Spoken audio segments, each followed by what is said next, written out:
จิตใจของเฮาหุดจักเกิดความท้อแท้เหนื่อยหน่ายต่อสิ่งเหล่านั้นแต่ถ้าเฮาบ่ย่อท้อต่ออุปสรรคปัญหาสิ่งเหล่านั้นเสมือนดังปลาที่ปะกับน้ำที่แรงน้ำยิ่งไหลแห่งตัวใดป่านั้นก็ยิ่งจะดันตัวเก่า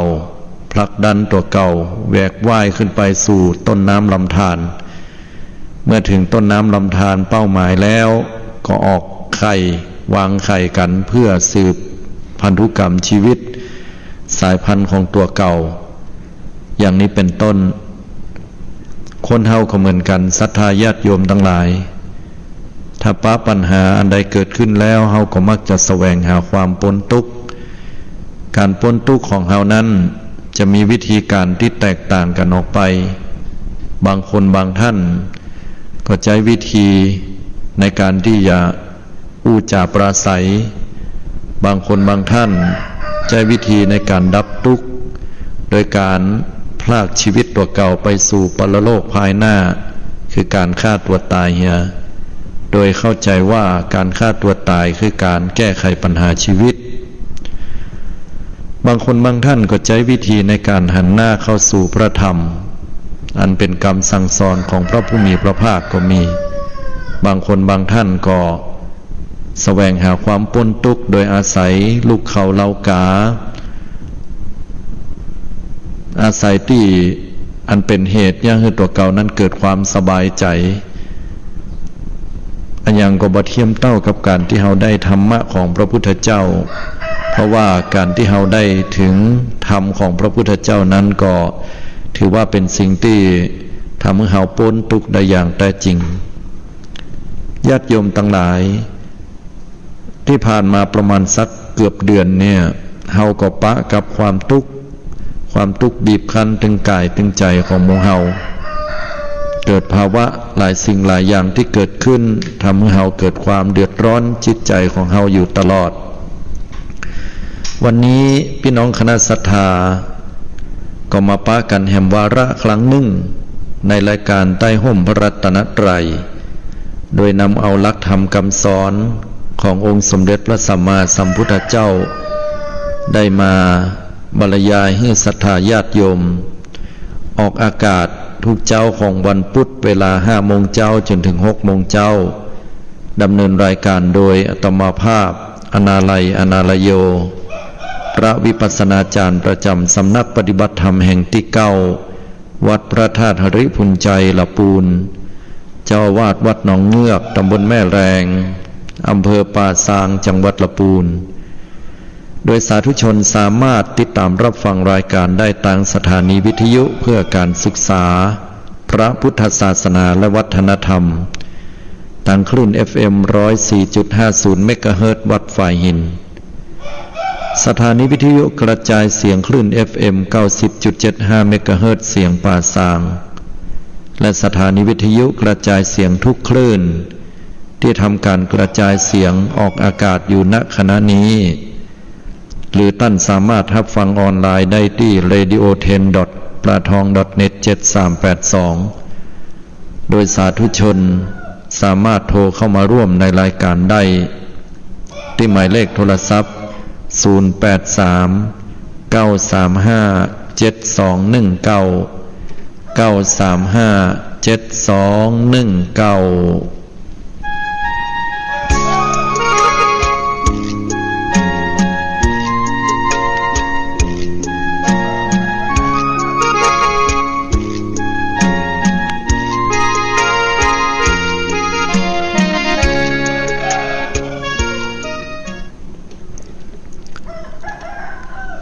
ดังที่อาตมาภาพได้กล่าวไว้ครั้งแรกนั้น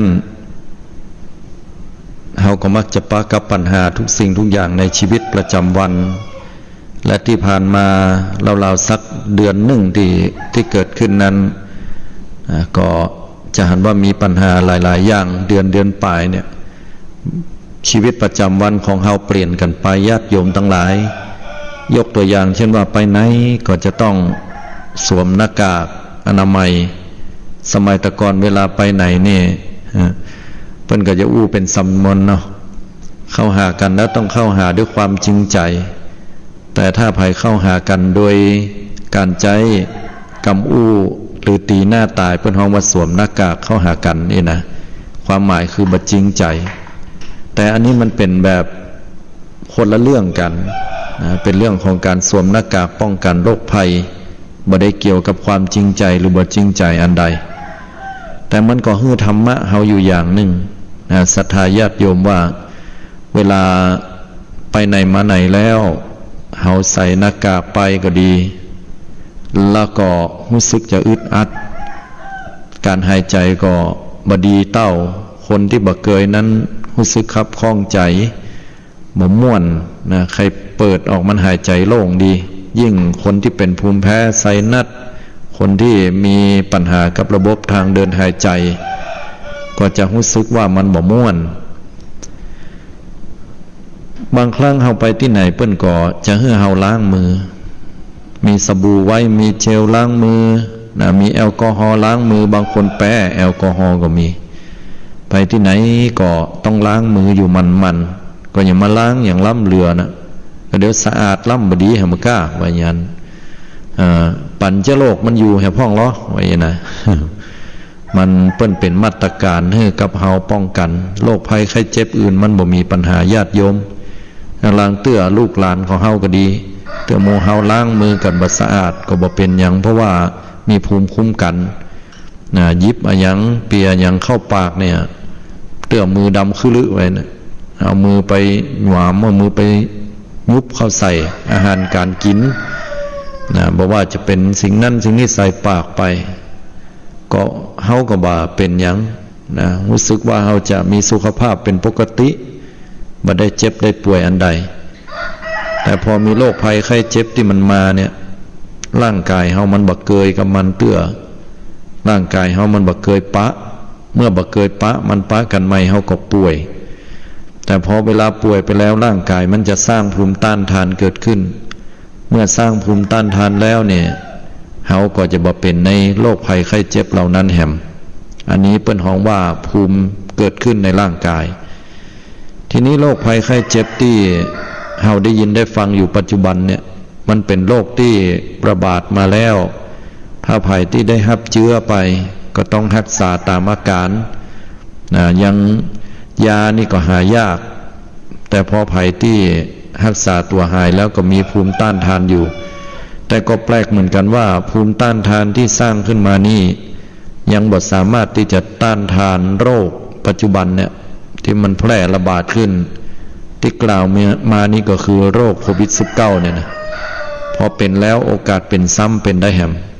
มันก็ทุกข์ทรมานใจอยู่พอสมควรเลยทีเดียวไปไหนมาไหนก็เดือดร้อนนะคนนั้นจะต้องอย่างนั้นคนนี้จะต้องอย่างนี้อย่างวันศีลที่ผ่านมานี่ก็คนเฒ่าคนแก่ก็เกิดความเสียดายบ่ได้ไปวัดไปวาโอ้ตังวัดตังวาเพิ่นปิดวัดก็มีบางวัดเปิดวัดแล้วก็ต้องนั่งห่างๆกันเข้าไปใกล้แก้วขอนั่งใกล้ทุกคนแล้วมึงไปมานั่งใกล้กูไปไกลๆไปเพิ่นบ่ฮือนั่งใกล้กันนี่นะไล่ออกไปไกลๆพุ่นเนี่ยนะปลาแก้วไล่ปลาคำก็เลยเดือดร้อนนะอีนี่มันอย่างใดนะมันบ่เปิงใจกูก็อย่างใดกูอย่างฮือกูบ่ได้ไอหรอกนี่นะกลายเป็นความบ่เข้าใจกันไปบางเตื้อก็เข้าไปในวัดเปิ้นก็มีมาตรการให้เดินห่างกันเป็นเมตร2เมตรมาคืดใจวัดกรเปิ้นก็ยังมายึดติดกันล้ำบ่หันเปิ้นจะเป็นอย่างล้อนะบางวัดเวลาไปแล้วเปิ้นมีระเบียบอย่างนั้นมีระเบียบอย่างนี้บางคนบางท่านเปิ้นก็เป็นคนง่ายๆเนาะโอ้ยเนี่ยกูบ่มาวัดตึงเดียวให้ลำบากใจแต่นี่น่ะยะนั้นยะนี้อันนั้นก็ฮื้อยะอันนี้ก็ฮื้อยะอันนั้นยะบ่ได้อันนี้กรรมก็บ่ได้แปลงก็บ่ได้ก็ต้องปฏิบัติตามกรรมของเปิ้นก็เกิดความคับข้องใจขึ้นศรัทธาญาติโยมทั้งหลายโรคภัยไข้เจ็บที่มันเกิดขึ้นนี่มันรุนแรง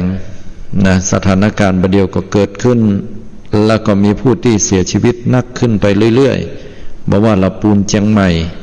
หรือแหมหลายๆจังหวัดเกิดขึ้นแล้วที่ฟังก็มีเหลือแหม2จังหวัดเท่านั้นที่ยังบ่มีโรคภัยไข้เจ็บ โรคโควิด -19 นี่เข้าถึงถ้าจำบ่ผิดจะเป็นจังหวัดน่านกับจังหวัดลำปาง2ที่นี่นะอันนี้ถ้าจำบ่ผิดนะ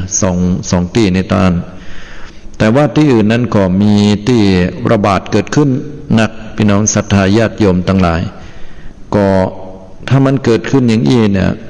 พี่น้องศรัทธาก็ไปไหนมาไหนก็บ่ได้ไปแอวบ้านเหนือบ้านใต้ก็บ่ดีเนาะเพิ่นห้ามแอวหากันไผเจ้าหม้อมาหน้าบ้านไม้หยังไม่แอวเพิ่นบ่ชื่อฮือแอวเพิ่นฮืออยู่บ้านไผบ้านมัน วายปอกไปฮะอยู่บ้านก็ง่อมเดือดร้อนบ่เฮ้ยอยู่หั่นน่ะ ไปไหนก็บ่ม่วนเนาะนี่หยังก็บ่ได้ฮ้อนก็ฮ้อนเนี่ยบางคนเพิ่นบ่มีแอร์แฮมซ้ำลำบากบางคนมีแอร์อยู่ก้าในห้องแอร์ก็ก้ายเหมือนกันเนาะออกมาข้างนอกก็ฮ้อนนี่หยังก็บ่ได้ไปยากการยากงานเพิ่นก็บ่ฮื้อยากการยากงานแฮมนะบางคนที่ได้ยากการยากงานบ่ให้ไปก็จำเป็นที่จะต้องไปเพราะว่าเปิ้นบังคับนะว่าจะต้องไปบ่ไปก็บ่ได้เนาะผิดระเบียบของเปิ้นนะเมื่อเป็นอย่างนี้เนี่ยก็เกิดความเป็นวิตกกังวลเกิดความเดือดร้อนใจคำถามหลายๆอย่างจะถามว่าเฮาเป็นละกะเฮาเป็นแล้วเฮาติดโรคล่ะวุ่นวายเดือดร้อนกันนี่คือปัญหาญาติโยมทั้งหลายปัญหาที่เกิดขึ้นเนี่ยจริงอย่างใดดีเนาะเฮาจะใช้ชีวิตประจำวันเหมือนเก่าไปไหนมาไหนก็ได้ใครปั่นรถถีบใครโล่นไปตั้งได้ก็ได้ใครไปแอวบ้านเหนือบ้านใต้บ้านพี่แก้วพี่คำพี่มาใครไปแอวบ้านปุ้นบ้านใครไปแอวบ้านหาบ้านอุ้ยเกียงเนาะให้ไปพอเพิ่นเหรอเพิ่นเนี่ยอย่างกันยังใดแบ่งแกงแบ่งอย่างไปก่อนนี้แบ่งแกงไปเนี่ยโอ้ยินดีปีดาบัดเดียวแบ่งแกงไปเนี่ยต้องกึดกันอยู่ละอยาก สะอาดกายสะอาดกายเนาะมันก็เลยกลายเป็นความหวาดระแวงกันไปนักบางคนเนี่ยถึงขั้นนักที่บอกว่าเพิ่นกำลังจะล้างโลกอีลูกปดโทธโมสังโฆเพิ่นจะล้างโลกแล้วบัดเดียวนี้เพิ่นจะเอาคนที่มีอยู่ในโลกใบเนี่ยออกไปแหมลายเนี่ยเพิ่นว่าเป็นกึ่งปลายพวกนี้ว่าอันนี้ได้ยินมานะพระโทธโมสังโฆอยู่ในบ่เป็นในกลัวเพิ่นล้างโลกนะ โอ้ยอันนี้ก็วิตกจริตลำไปกันฮะญาติโยมทั้งหลายตั้งสติให้ดีก่อนนะปัญหามันคืออย่างเงี้ยคือบัดเดี๋ยวนี้เฮาเนี่ยยังบ่ได้เหมือนชีวิตประจำวันก่อนเกิดอยู่ในภาวะที่ตื่นตระหนกตกใจกลัวขนาดอยู่ในก็สั่นกันกลัวกันหวาดระแวงไปหมดสุขภาพจิตก็บ่ดีอันมีสาเหตุมาจากเนี่ยโรคภัยไข้เจ็บเกิดขึ้นในปัจจุบันเนี่ยใดศรัทธาญาติโยมเฮาจะปิกปอกไปใจชีวิตประจำวันของเฮาให้เหมือนเก่าเหมือนเดิมไปไหนมาไหนก็สบายบ่ต้องเดือดร้อนบ่ต้องคอยระมัดระวังบ่ต้องใส่ที่ปิดหูดังสบายใจกับไผก็ได้แบ่งแกงไปให้คนอื่นก็ได้แบ่งผลไม้รากไม้ไปแอวบ้านเหนือไปกันบ้านใต้ไปนั่งกินข้าวด้วยกันไปจาพาทีกันบอกว่าร้านที่ไหนร้านก๋วยเตี๋ยวร้านอาหารตามสั่งไปบ่ปอแห้งที่เคยไปเย็นปลาลูกหลานตานเต้าละเอกละอ่อนไปนั่งส่วนสนุกเปิ้นก็บ่ให้นั่งละเข้าไปจะไปแอวห้างมันเย็นสบายยิ่งหน้าฮ้อนไปบ่ได้แฮมแล้วเปิ้นห้ามลองบ่ฟังกรรมเปิ้นก็เดี๋ยวติดโลกมาลำบากกันแล้วเนี่ยมันเป็นปัญหามีปัญหาความซึมเศร้าเดือดร้อนนอกจากไปไหนบ่ได้ไปบ่พอเงินคำเงินทองก็ที่มีก็เริ่มที่จะหมดไปบางคนนั่นก็ตกงานกันนี่ยังบ่ได้ขายของตังออนไลน์ซ้ำให้ขายได้กี่อย่างตังออนไลน์ก็คือเขาสั่งกันญาติโยมทั้งหลายเขาสั่งตังอินเทอร์เน็ตเอาของนี่ไปโชว์ไปให้เปิ้นพอแล้วตัวเก่าก็ผลิตออกมาเขาก็สั่งมาเปิ้นเฮาว่าออเดอร์ก็คือสั่งเข้ามาว่าจะเอาเท่าใดบัดเดียวนี้ดักปิ้งวิงวอยบ่มีไผจะสั่งอะไรอย่างนอกจากหน้ากากอนามัยหน้ากากอนามัยก็ผลิตกันแต่เนิ่นเพื่อความต้องการทางตลาดเนี่ยมันสนองตอบต่อความต้องการเนาะทีนี้เวลาทำกันนักเข้า แหมน้อยนึงก็ถ้าอย่าเปียงปอละประเดี๋ยวนี้ยังว่าขาดอยู่แล้วทีนี้พอเป็นอย่างนั้นก็บอกว่าจะไปทำมาค้าขายอย่างกันทำละก็เป็นความลำบากใจฉะนั้นแล้วมันเป็นความทุกข์อกทุกข์ใจเหมือนกันศรัทธาอย่างน่าเอ็นดูที่สุดน่าหันใจก็ต้องประหยัดกันนะพี่น้องศรัทธาจะไปประมาทในชีวิตอาหารการกินก็ดีของใจไม่ซอยอย่างถ้าบ่จำเป็นเนี่ยจะไปใจจ่ายอวยเราจะต้องเก็บไว้จะต้องรู้จักมัธยัสถ์รู้จักวางแผนชีวิตเพราะเราบอกว่าโรคภัยไข้เจ็บเหล่านี้มันจะเกิดขึ้นแหมกี่เดือนมันจะเกิดขึ้นมาแหมเดือนเดียวต้านะมันก็เสี่ยงไปนี่ก็ยังพอว่ามันจะเกิดแหม6 เดือนหรือว่าแหมปีหนึ่งหรือว่าปีหน้าหรือเมื่อใดก็บอกฮู้นะอันนี้เนี่ยเฮาฮู้บ่ได้กรรมทำนายต่างๆที่เปิ้นได้ส่งมาตั้งสื่อจะไปฟังเชื่อนักบางสำนักก็บอกว่าปีหน้านี่โพ้นเราเป็นปีทองอีหรอเศรษฐกิจอย่างก็ดีการเมืองก็ดีสังคมก็จะดีขึ้นว่ายันบางกระแสนะส่งมาก็ว่ามีนักทำนายที่แม่นๆจากประเทศอินเดียเป็นละอ่อนนะทำนายไว้ว่ากระเดียวหลังจากนี้ไป1 เมษายนก็เริ่มดีขึ้นนะนักที่สุดก็1 เมษาไว้อะแล้วก็ก้อยดีขึ้นพอพฤษภาแล้วก็หายละโลกนี้ไว้หรอกอันนี้ก็ฟังหูไว้หูก่อนญาติโยมทั้งหลายจะไปฟังเชื่ออย่างที่แน่ๆก็วางแผนชีวิตของเขาไว้ให้ดีเนาะ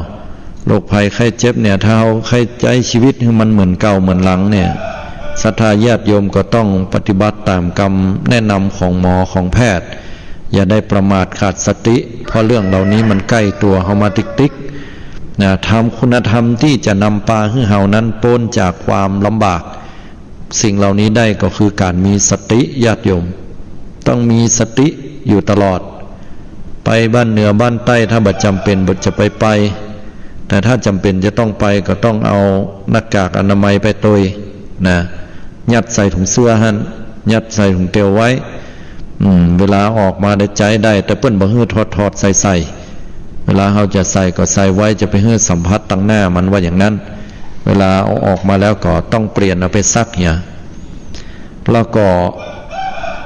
ถ้าสามารถพกเจลล้างมือไปตัวได้ก็ดีเนาะอันนี้ก็ถ้าบ่มีก็ต้องล้างมือมันเพราะว่าการออกไปนั่นก็เสี่ยงต่อการแฮบเชื้อเข้ามาแหมนะฉะนั้นเขาจะต้องมีสติจะไปตื่นตระหนกตกใจกลัวล้ำไปปรุงวางเนี่ยพ่องนะคนเฮามันก็ถึงที่สุดมันก็ตายเหมือนกันนะเนาะนะปรุงวางเอาธรรมะเข้ามาเฮาป้องกันตัวเก่าดูแลดีแล้วก็บ่ต้องไปตระหนกตกใจตื่นนะอย่างที่สำคัญแห่งวิธีหนึ่งเปิ้นบ่ฮื้อออกจากบ้านเมื่อเฮาเปิ้นบ่ฮื้อเฮาออกจากบ้านก็บ่ยากญาติโยมทั้งหลายอยู่กับบ้านนั้นก็ใจบ้านให้เป็นวัดไปเลยเปิ้นฮ้องว่าแปลงบ้านเฮาให้เหมือนกับวัดคำว่าแปลงบ้านให้เหมือนวัดบ่ใช่ว่าเอาเจ้าฟ้าไปแปลงที่บ้านมันบ่ใช่นะบ่ใช่เอาใบลักกาไปแปลงที่อันวัดปุ้นที่บ้านปุ้นบ่ใช่นะความหมายก็คือว่าเฮามาวัดมาวาอย่างใดเนี่ยเฮาก็ลองจำลองเหตุการณ์เนาะที่บ้านของเฮาให้เหมือนกับที่วัดหั่นเนาะเฮาเคยไปวัดไปว่าเคยเอาดอกไม้ตูปเทียนเนี่ยไปใส่ขัน3นะขันศีลขันปอนเฮาก็อยู่บ้านอยู่จองเฮาก็สามารถจะแปลงบ้านให้เหมือนวัดได้หรอวันนี้วันศีลวันธรรมเนาะเฮาก็เอาดอกไม้ตูปเทียนมาลาของหอมเนี่ยใส่ขันได้นะแล้วก็ไปยอที่โต๊ะหมู่ของเฮาเนี่ยบ่มีโต๊ะหมู่ก็หิ้งพระก็ได้คะแนนว่าห้องนั้นเฮาจัดให้เป็นห้องนึงติ่มบ่มีลูกหลานไปรบกวนเฮาเปิดหน้าต่างโล่งสบายไผมีแอร์เครื่องปรับอากาศก็ซ้ำดีเสียงมันบ่รบกวนเพราะถ้าอยู่บ้านเนี่ยคนมันก็ไผใครกินอย่างก็กินเนาะไผใครอยู่อย่างใดก็อยู่เราก็ต้องหาที่มุมมันสงบให้หน่อยเวลาอยู่บ้านแล้วก็เหมือนกับวัดนะเฮาก็ไหว้พระสวดมนต์ได้เฮาก็ตั้งอกตั้งใจสมาทานศีล5ของเฮาคนเดียวบ่มีภัยปั่นศีลก็สามารถที่จะอธิษฐานได้นะครับศีล5ในใจตัวของเฮานะกล่าวออกมาก็ได้ถามว่าเนี่ยได้ก็ ถ้าทุกเจ้าเพิ่นบ่ปันศีลนะเขาจะมีศีล5ได้ก่ออันนี้ตอบว่าได้ถ้าท่านทั้งหลายเนี่ยศึกษาแล้วก็เคยฟังเรื่องพระมหาชนกญาติโยมก็จะเคยได้ยินว่ามหาชนกที่ว่ายน้ำอยู่7 วัน 7 คืนด้วยกันเนี่ยในมหาสมุทรสาครพอฟังบหันวันนั้นเป็นวันอุโบสถอุโบสถศีลมหาชนกนั้นก็บ้วนปากตัวเก่าด้วยน้ำทะเลแล้วก็สัจจะอธิษฐานถือศีล8ระหว่างที่ตัวเก่ากำลังแหวกว่ายน้ำลอยคออยู่ท่ามกลางมหาสมุทรอันนี้ก็เป็นเครื่องพิสูจน์ได้ว่าพระโพธิสัตว์เจ้าอย่างพุทธเจ้าในอดีตก็เคยทำมาแล้วท่านทั้งหลายอยู่ที่บ้านก็สมาทานศีล5ในใจของเขาตั้งอกตั้งใจไว้ว่าเขาจะมีศีล5ข้ออย่างนี้ก็ถือว่าสำเร็จได้โดยการสมาทานแล้วก็ปฏิบัติกันไปขณะเดียวกันเฮาก็สมาธิภาวนาสวดมนต์ไหว้พระอันนี้ก็ต้องทำเพราะว่าถ้าเฮาเนี่ยเฮาทำแล้วจิตใจของเฮามันจะผ่องใสจิตใจจะผ่องใสแล้วก็ความเครียดหรือว่าการที่กึดนักนั้นมันก็จะลดน้อยถอยลงไปตัวเช่นเดียวกันศรัทธาสาธุชนทั้งหลาย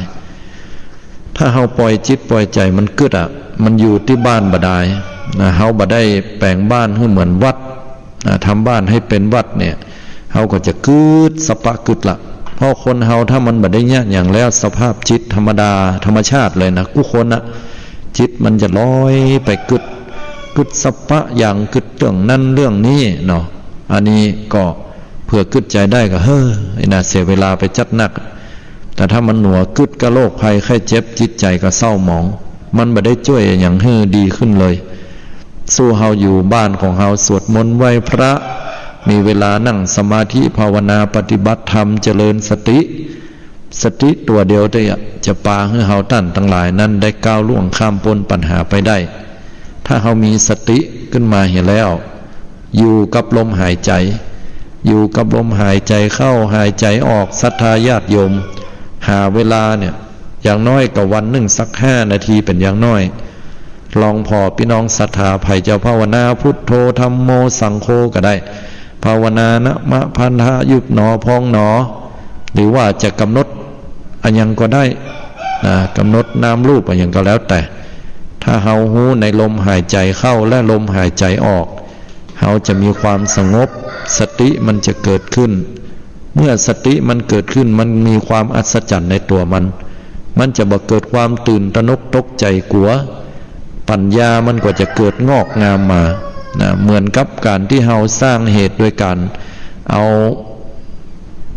เมล็ดพันธุ์ต่างๆเนี่ยย่อนลงไปในดินแล้วเฮาก็ให้หดน้ำอยู่หั่นก็เดี๋ยวเฮามีหน้าที่หดน้ำเมล็ดพันธุ์ต่างๆก็ค่อยๆจะงอกขึ้นมาเพราะว่าสภาพอากาศสภาพดินดีๆเหมือนกันเวลาเฮาเจริญสติถ้าเฮาปฏิบัติสติของเฮาตั้งอยู่ในสติกำหนดสติหูในลมหายใจเข้าหายใจออกอันนั้นก็จะเป็นที่มาของคำว่าปัญญาที่จะเกิดขึ้นอันงอกงามเจริญไพบูรย์ได้อย่าปล่อยให้วันเวลาล่วงเลยไปเปล่าศรัทธาญาติโยมทั้งหลายวันเวลาที่มันเลยไปเปล่าได้เนี่ยมันก็หมายถึงชีวิตที่เข้ามาจะไปนั่งรอความตายอยู่หั่นอย่างที่เฮาบ่มีจุดหมายปลายทางเสียดายวันเวลาเสียดายโอกาสที่เฮาเกิดเป็นมนุษย์คือผู้ที่มีใจอันประเสริฐ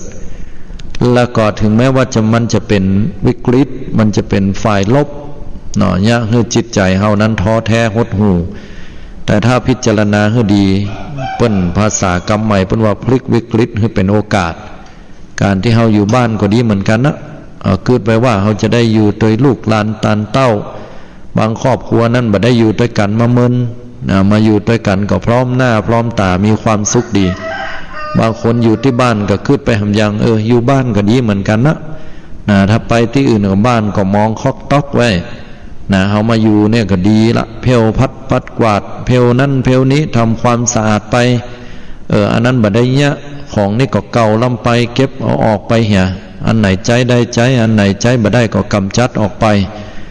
มาได้ปลูกต้นไม้มันฮ้อนก็ลองปลูกต้นไม้มาอยู่กับต้นไม้ต้นตอกใจมันก็สบายหรอก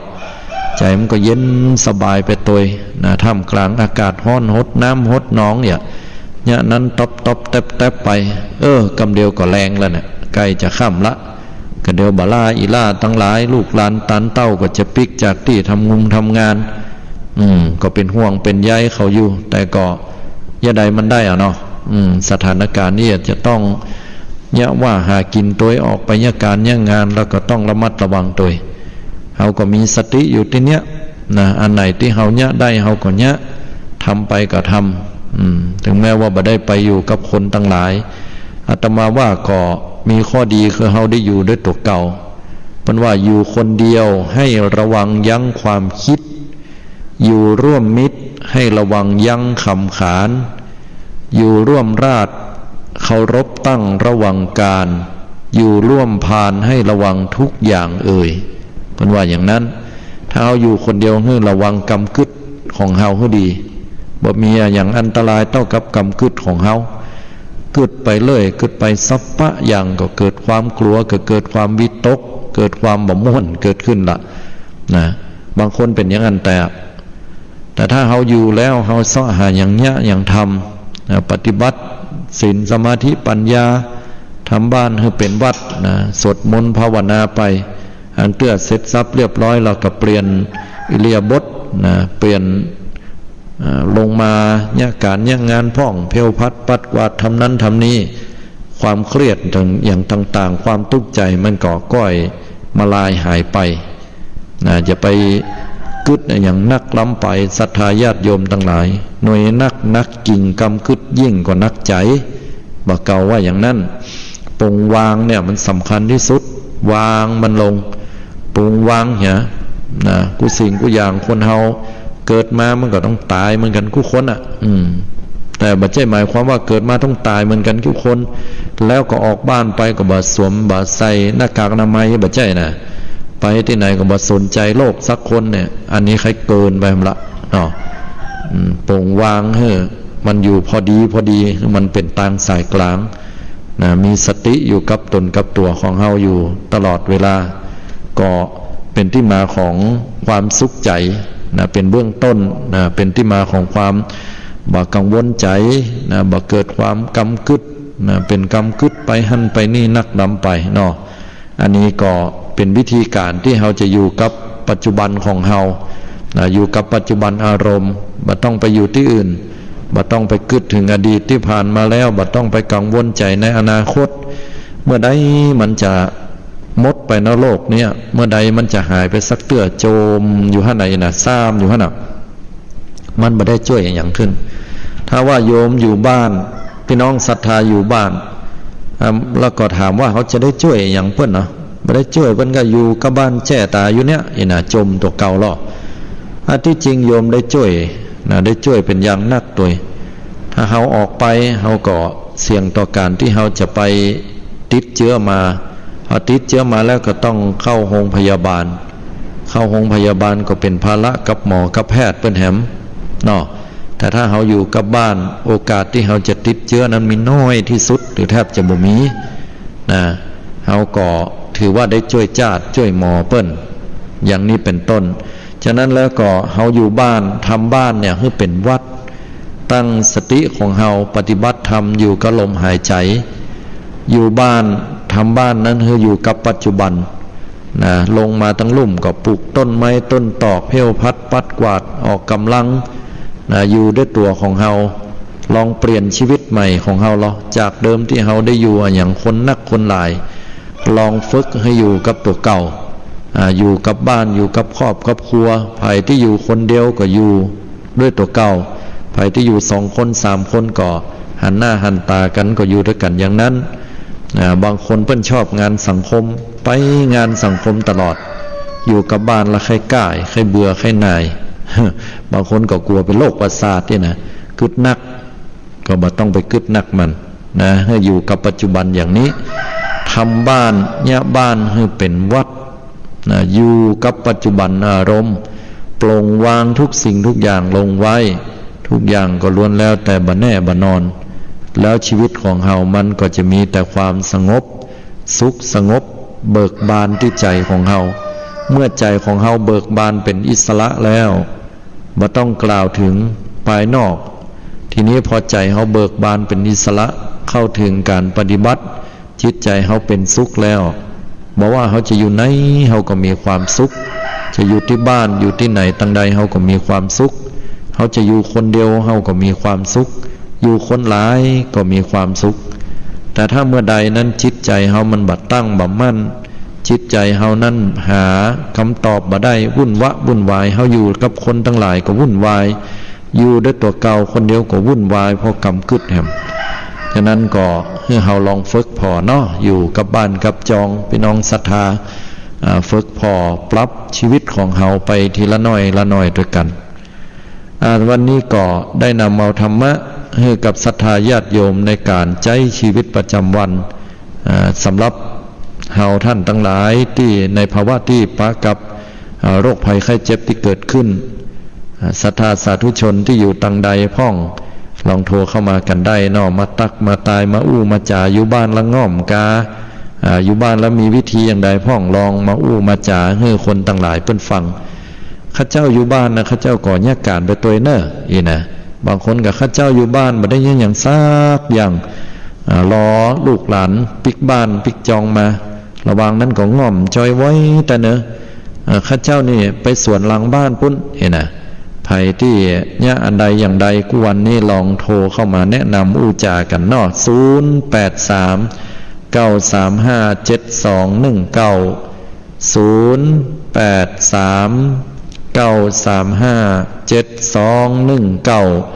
โทรศัพท์กันเข้ามาได้ณโอกาสเวลานี้ญาติโยมทั้งหลายเพื่อว่าชีวิตประจำวันของหมู่เฮานั้นจะเป็นประโยชน์สำหรับคนที่เปิ้นอยู่บ่ได้ง่อมๆเนาะหรือว่าถ้าอยู่บ่ได้ง่อมๆเฮาก็มาอู้จากันจะได้แนะนำให้กำลังใจซึ่งกันและกันเนาะ8941เจริญปรโยมฮัลโหลครับไม่ช้าอายุ3อ๋อโทรมาจากทางใดผมเหรอแม่นละผมมีร้านสเก็ตครับอ๋อดอยสเก็ตบ้านปาคาเนาะผมอ๋อชื่อหยังคุณโยมพ่ออุ้ยชื่อหยัง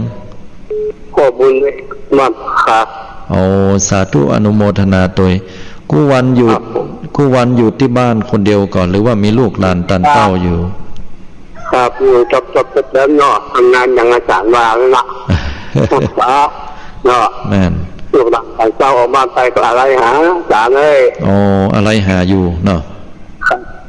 จะไปก็ทำงานเนาะเจ้าจนได้จนออกมาก็ว่าช้าทำบุญจะเปิดช่วยดีละอนุโมทนาครับอาจารย์โอมาก็เป็นบุญของศรัทธาทั้งหลายจะเก็บนี้อักษาไว้มันจังไม่ได้นะจ๊ะเนาะแม่นละเนาะก็ก้อยที่จะแก้ปัญหาอยู่คนเดียวจะได้ก็กำลังใจเนอะพ่อเวเนอร์อยู่ดีมีเนอร์บ้าสาจารย์เนอร์สาธุเจริญปอนอันนี้ก็เปิ้นได้โทรเข้ามาเนาะญาติโยมสายรุดไปหำหนึ่งสายได้โทรเข้ามาตักตายกันเนาะพี่น้องคณะศรัทธาเจ้าข้าทั้งหลายเปิ้นว่าอยู่บ้านก็อะไรหาลูกหลานบ่ต้องอะไรเขาไปเสาะหาเงินหาทองเนาะโยมตกแมลงเขาตึงมา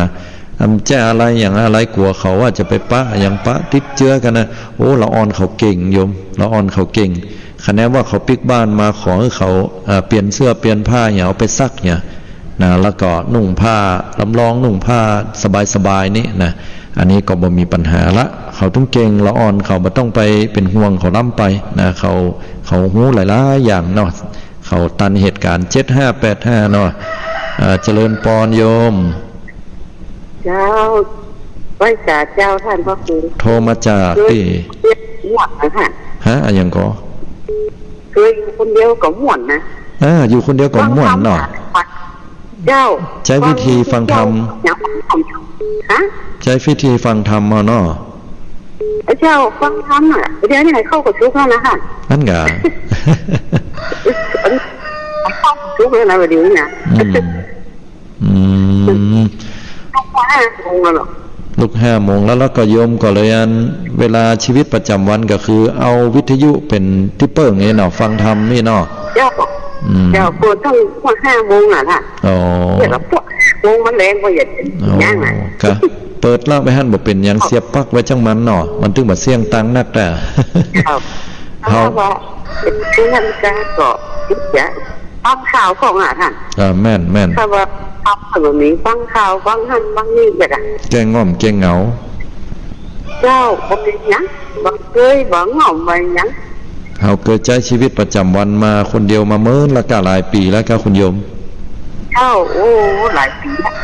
นี่ล่ะเจ้าอันจะได้ก็ติดตามลำตัวรับฟังธรรมะไปตลอดนะโยมเน้อสาธุอนุโมทนาเนาะสาธุอันนี้ก็ดีเลยเนาะเปิ้นบอกว่าเปิดวิทยุเป็นเปื้อนแก้ง่อมแก้เงาไปเปิดฟังกันนี่นะเป็นดีม่วนงานฟังข่าวพ่องฟังอย่างพ่องใช้ชีวิตคนเดียวมาเป็นเวลาเมินละก็เลยบอกคิดว่ามันจะง่อมอันนี้ก็สำหรับผู้ที่ใช้ชีวิตมาคนเดียวสำหรับผู้ที่บักเกยเนาะก็ต้องค่อยๆปรับนะโยมเนอะคือกำลังใจซึ่งกันและกัน8948โทรเข้ามาเนาะเจริญพร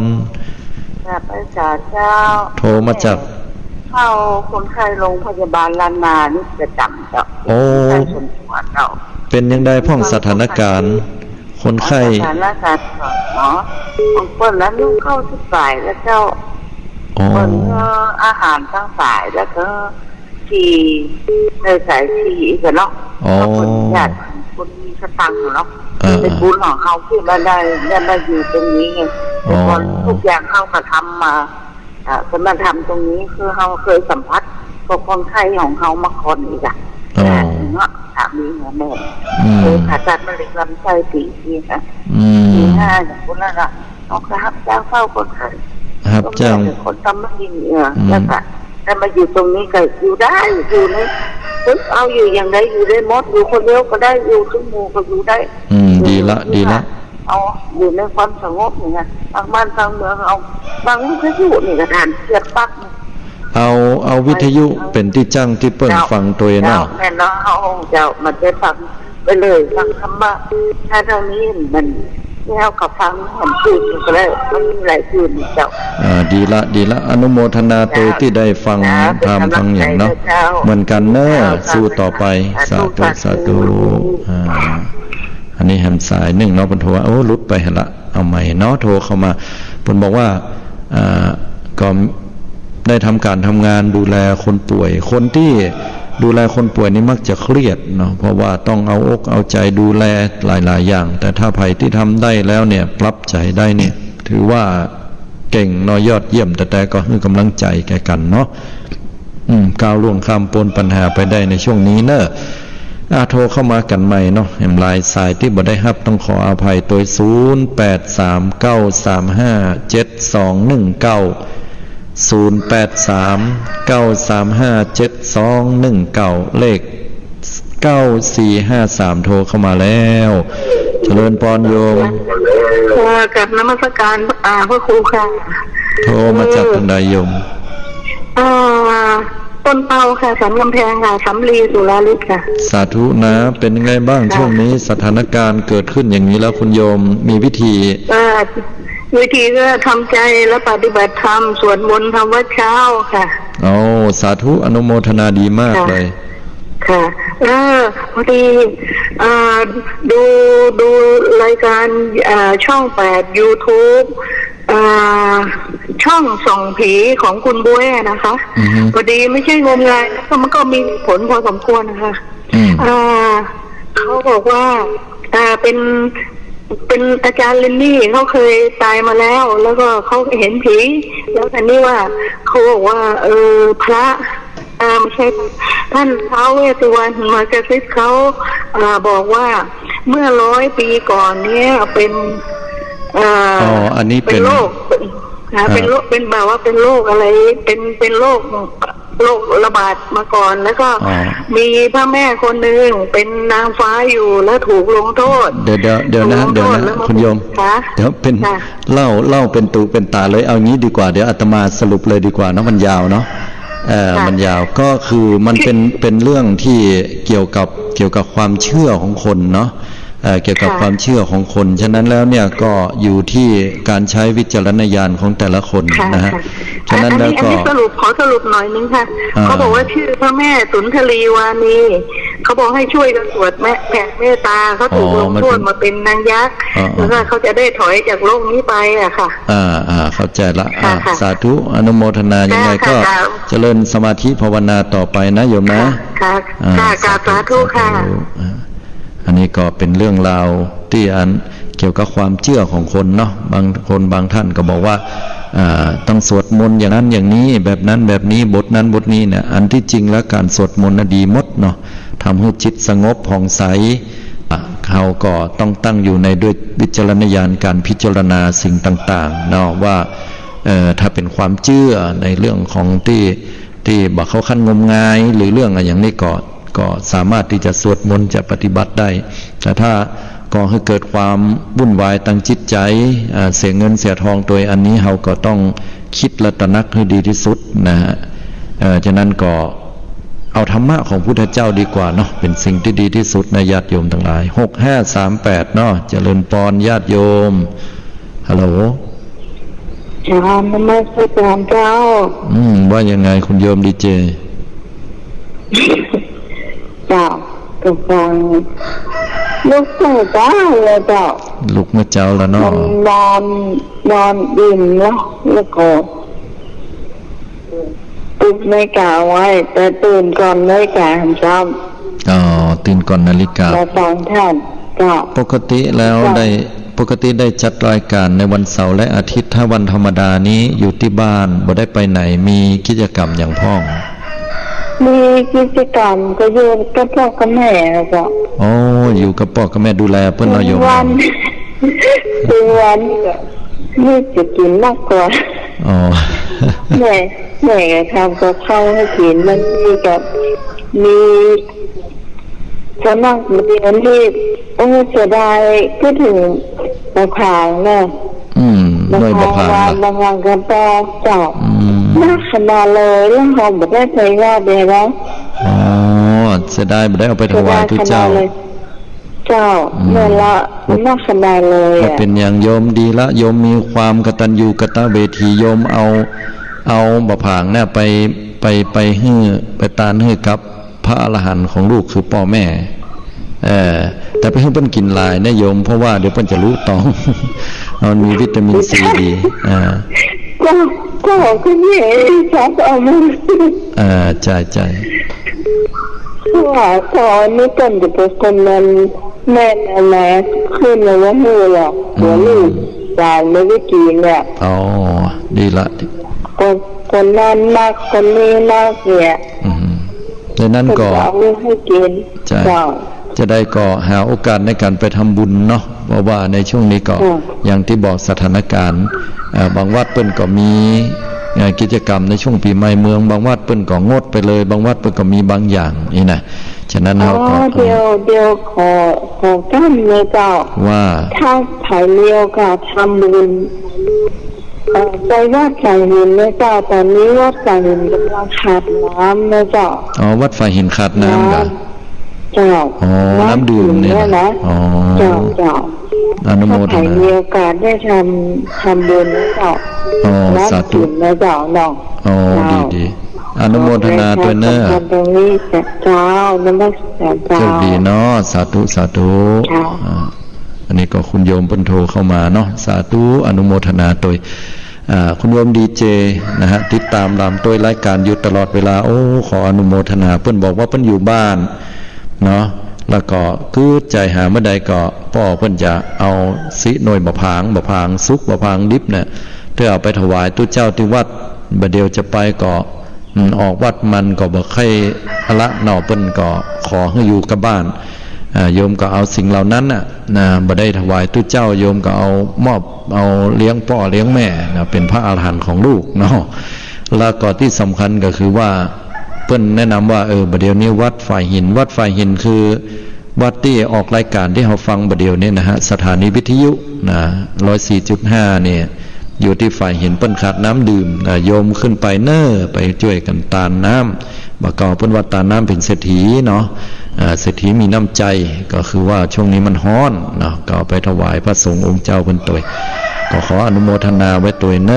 6181โทรเข้ามาเนาะเจริญปอนโยมฮัลโหลสวัสดีเจ้าโทรมาจากตังใดโยมสวัสดีเจ้าห้องภายนี่แล้วก็มีเสียงออกมา มาเป็นลายได้ โทรเข้ามาใหม่โยม บางสายไม่ได้ฮับหรือว่าลุดออกไปก็ต้องขออภัยตัวเนาะโทรเข้ามาแห่มกำนึงเหลือเวลาแห่มประมาณเกือบ10 นาทีเนาะอยู่ด้วยกันที่นี่ให้กำลังใจญาติโยมเนาะแต่ละวันนั้นโยมจะไปท้อใจนะทำใจของเขาสบายไม่ต้องไปกึดอย่างมันนักมีข่าวสารอะไรอย่างมากก็ฟังไว้ฟังหูไว้หูจะไปเชื่อจนหมดแต่เขาก็ปฏิบัติตามกรรมที่หมอเพิ่นสั่งไว้กินร้อนช้อนฉันช้อนคนเดียวเนี่ยแล้วก็มีสุขอนามัยที่ดีใส่หน้ากากไว้เหียเท้าจะออกจากบ้านเขาอยู่ในบ้านก็บ่เป็นยังอยู่แต่คนเดียวก็บ่ต้องใส่หน้ากากอย่างมันอึดอัดก่อนนะแต่ถ้าอยู่นอกบ้านนะอย่างไปอันนี้หรือว่าคนนักขึ้นหรือว่าปะภัยเนี่ยเขาก็ต้องสวมใส่หน้ากากแม้ว่าจะมาตานขันเข้าวัดก็ต้องสวมใส่หน้ากากนะญาติโยมทั้งหลาย8396โทรเข้ามาเจริญปอนโยมนมัสการค่ะโทรมาจากที่ไหนพัฒนาตำบลหนองหานสันทรายจ้ะสาธุอนุโมทนาก็อยากเป็นกำลังใจให้ท่านด้วยและกระจายชนทั้งหลายนะจ๊ะขอบคุณมากก็จะมีความสุขได้สบายใจได้ก็คือไหว้พระสวดมนต์ปฏิบัติธรรมนะคะเยี่ยมมากเลยสังเกตแล้วคุณโยมก็ยังค่ะแต่โยมก็ยังทำงานอยู่นะจ๊ะไม่เป็นไรทำงานอยู่ในพืชไร่อยู่แต่ทุกคนก็จะสวมหน้ากากเข้าหากันหมดนะจ๊ะนี่คุณโยมทำงานอะไรต้องขออภัยด้วยทำงานอยู่ที่พืชไร่ที่ศูนย์วิจัยพืชไร่เชียงใหม่หน้าเทศบาลนะเจ้าจ้ะดีแล้วการทำงานก็คือปฏิบัติธรรมขอให้เรามีสติเข้าไปแค่นั้นเองถ้าเราเจริญสติแล้วเป็นกุศลทุกอย่างโยมเพราะฉะนั้นแล้วเป็นกำลังใจให้นะโยมนะสู้ต่อไปนะจ้าโยมไม่เป็นไรแต่อยากเป็นกำลังใจให้ทุกคนที่ท้อนะจ๊ะใช่โรคอะไรเกิดขึ้นได้ก็คงจะดับไปความเป็นอยู่ของโลกก็เหมือนการปฏิบัติธรรมคือเกิดขึ้นตั้งอยู่ดับไปนะจ๊ะถูกต้องเลยสาธุที่เข้าใจในธรรมในเยี่ยมมากอนุโมทนาขอบคุณนะที่โทรเข้ามาจ้านมัสการพระท่านเจริญพรสาธุอันนี้ก็เห็นท่านหนึ่งเพิ่นได้เข้าใจธรรมฟังดูแล้วกำอูกำจานะจิตใจเยือกเย็นดีเนาะเพราะว่าเพิ่นต้องเป็นนักปฏิบัติธรรมแน่นอนเนาะก็ให้กำลังใจทั้งนักปฏิบัติธรรมและผู้ที่อยู่ที่บ้านเนาะใจเวลาของเราให้เป็นประโยชน์ที่สุดนะทุกสิ่งมันเกิดขึ้นตั้งอยู่ระดับไปเมื่อมันมีโลกแล้วแหมน้อยมันก็ดีขึ้นไปเองคนเดียวมันเปลี่ยนแปลงแล้วมันก็ดับไปนะฉะนั้นแล้วก็บ่ต้องไปกังวลวิตกอย่างมันนักล้ำไปเน้อญาติโยมทั้งหลายได้อยู่ดีมีสุขกันทุกท่านทุกคนเวลาเขาไปวัดไปวาอย่างอาตมาภาพเนี่ยก็บอกโยมว่ามาตานขันเข้านี่มันแล้วแต่ท้องถิ่นเนาะแล้วแต่ท้องถิ่นแล้วแต่วัดแล้วแต่มาตรการของแต่ละวัดที่จะตกลงกันนะครับเพราะว่าคณะสงฆ์ของเราเพิ่นก็ได้แจ้งไปละว่าจะต้องอย่าใดพ่องเว้นอันไหนพ่องนะอันนี้ก็สามารถจะจัดได้หรือจะปิดไปเลยในส่วนของวัดนะหรือว่าจะให้โยมมาทำบุญในส่วนไหนได้พ่องอันนี้ก็แล้วแต่ตั้งเจ้าวาดเพิ่นจะแจ้งให้กับญาติโยมนั้นๆไปสำหรับของวัดของอาตมาภาพนี่ก็ช่วงที่จะมาตานขันเข้าปีใหม่เมืองนี่ก็จะโกลาหลพอสมควรเพราะว่ามีจำนวนประชากรญาติโยมมาตานกันนักยาวแล้วก็มีจำนวนหลายก็เลยบอกโยมว่าใครจะมาร่วมทำบุญตานขันเข้าก็ทยอยกันมาได้ตลอดเดือนตลอดเดือนเมษายนนี้มากันในช่วงภาคเจ้าเมื่อตอนนี้ได้เนาะเมื่อแรงก็เป็นน้ำปานะก็ได้ จะมาตานกันก่อก้อยมากันมาจะไปมาลุ่มมาทีเดียวเนาะทีละน้อยละน้อยตานไปก่อนนะยอยก้อยตานกันไปทีละน้อยละน้อยไปทุกเจ้าเพื่อก็ได้พิจารณาฉันของโยมได้เต็มที่ถ้ามาทีเดียวนักตามเทศกาลมันก็เหลือหลายเนาะกองโก้กองโกดของดีเน่าก็เน่าของดีบูดก็ดีบูดไปนะก็เสียดายตัวยิ่งเศรษฐกิจภาวะที่ซบเซานะเงินหายากเข้ายากมากแปลงเขาก็ต้องพยายามเก็บเมียดต้องพยายามมัธยัติไว้นะญาติโยมทั้งหลายถึงแม้ว่าเขาจะบอกว่าเขาเต็มอกเต็มใจตานแต่เนอนะแต่เขาก็ถูกละเพียงแต่ว่าเขาเลือกในการที่จะมาตานไว้ก่อนนะอาจจะมาวันนี้วันพุธวันฮื้อหรือวันไหนๆก็แล้วแต่ตานขันเข้าไว้ก่อนอุทิศส่วนกุศลเฮือแม่อุ้ยพ่อแม่หรือญาติพี่น้องผู้ล่วงลับเนี่ยนะปีใหม่เมืองเนอมาตานก่อนไว้อย่างเงี้ยนะเท้าตานไว้ก่อนนะตุเจ้าเพิ่นดูตั้งฉันเต็มที่เท้ามาวันเดียวมันก็ยิ่งเป็นประเพณีแต่มันนักแล้วก็มันก็ยิ่งช่วงนี้เป็นช่วงโรคระบาดเพิ่นบ่ฮื้อเฮาเนี่ยได้